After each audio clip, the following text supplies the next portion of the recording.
Holy hell mates, it's been a while since my last diary. Oh fuck, I meant journal. This is not a fucking diary, you cunts.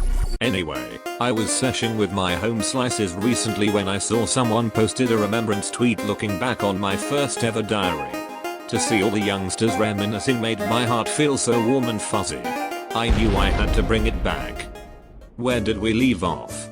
I think I had just brutally eviscerated Confrontation, married my sweet wifey Igor, and killed me mum on a dossed. Wow, it's been a minute. Long story short, my wifey Igor turned out to be a total fucking whorefuck. She was into polyamory and weird diet kombucha sex rituals. I reached my final straw when she told me she wanted to use fermented passion fruit yeast juice to expand the microbiomes in my rectum. We divorced, but she took the house, and she even legally won the right to my Skibbity toilet plush toy collection, which I had been planning to flip on Poshmark and Depop for 67 trillion. So basically I was broke as shit. For a while I was living in absolute misery. I tried to get a job on Grubhub, but I didn't own a car, so I had to deliver all the orders by foot. I eventually walked so much that I grew enormous bulbous welts on my toes. My life was such a wreck I started making music about it and posting it online. Eventually, I started getting some traction and I got booked to play at local shows. I locked in so hard that some folks said I created a new genre called erecto clash because of the combo of electrifying synths and unabashed horny adrenaline. I eventually played at Coachella. Backstage, I met a beautiful dolphin singer named Qualistus Inestino that invited me to hit some lines of fresh dank MLG cocaine. It was an absolute joy to watch them snort the euphoric dashes of powdery snow up their glistening aquatic snout. The dolphin said it loved listening to my music during extreme pilot sessions and blew me a kiss. We ended up going to my shitty roach-infested motel with a dead rat in the cabinet and having passionate interspecies intercourse. After this, I'm not gonna lie, I had a real come to Jesus moment and rethought my life. All the obstacles I'd gone through, the risks I took. Was it all gonna lead to this? Some sweaty dolphin fondling and occasional kombucha fetish play? My ex-wife's proclivities were still lingering in my brain. It was right then at that moment when I saw a billboard ad for the upcoming presidential election. It was seemingly going to be a landslide. The new memes party of Donald Trump and Joe Biden were too powerful.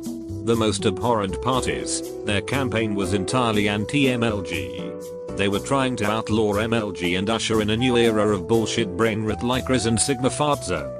If they got elected, which they surely would, given the polls, then people like me would be sent to jail. If y'all don't remember, I actually ran for Prezi and won in 2016 easily lol. So I knew if I tried again, I could annihilate those old fossilized bumbers. I quickly began to soar in the polls with my boisterous rallying cry of back off our memes, you decrepit old fiends. A slew of old school memes made stump speeches on my behalf.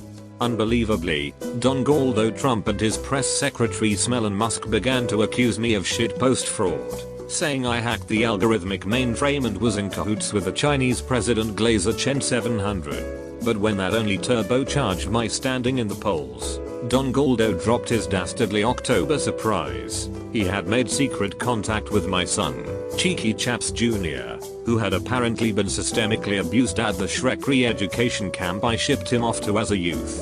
I was electrified and tear-jerked to see my only son, my wifey Igor, was infertile, return. But instead of a soft embrace, he campaigned against me, saying I was the reason that he shuddered and trembled whenever he saw the color green. What the fuck? He was trying to cancel my boy Shrek. My standing temporarily dropped, but my MLG squad and I devised an ultimate battle plan to recover public faith. I'd run as the TikTokers party, with Turkish Quandale Dingle as my VP. The day before the election, I was trailing in the polls by 420 points. I knew I had to do something rapid before my anus got electorally excavated. My son was all smug, thinking he was about to perform presidential patricide on me. He was even going to marry Trump and Biden's, their domestic partners, adopted daughter Abina, the child of Robbie Rotten. So I announced that I was not only pro-MLG, but pro-interspecies relationships. I can't believe I used to be so close-minded about that dolphin tomfoolery. As the votes came in, it was incredibly close, deadlocked. Nobody had enough electoral votes to seize the presidency. I got a letter from the Trump-Biden campaign urging me to appear at a clandestine meeting later that night.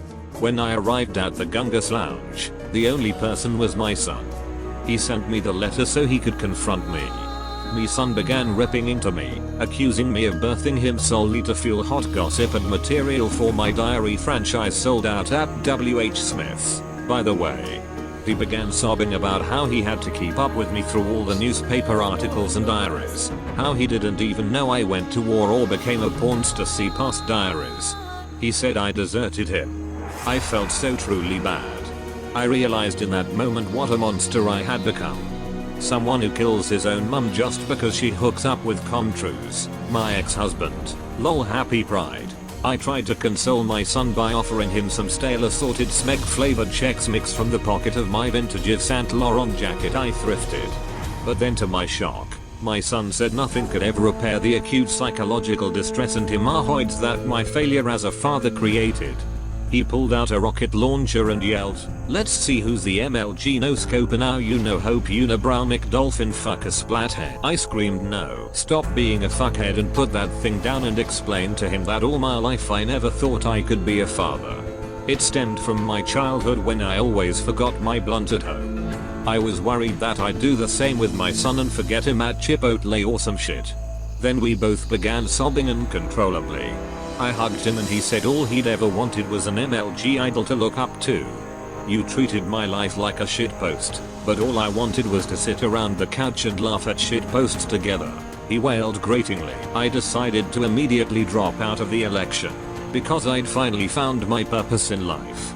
Raising my son. I bought a barn in the Appalachias and raised MLG livestock. I ended up reconnecting with my dolphin sweetheart Quantalista Moyashio, the first non-binary dolphin ever, but we decided to enter a domestic partner situation. I've become anti-marriage. Plus, Cheeky Chaps Jr. married Rabina, so we still held close ties to the royal family of Trump and Biden. I'm not gonna lie, life is pretty much bliss at the moment. Anyway, I'm sorry for leaving the diaries in the dust for so long. Thank you to all my readers for the support.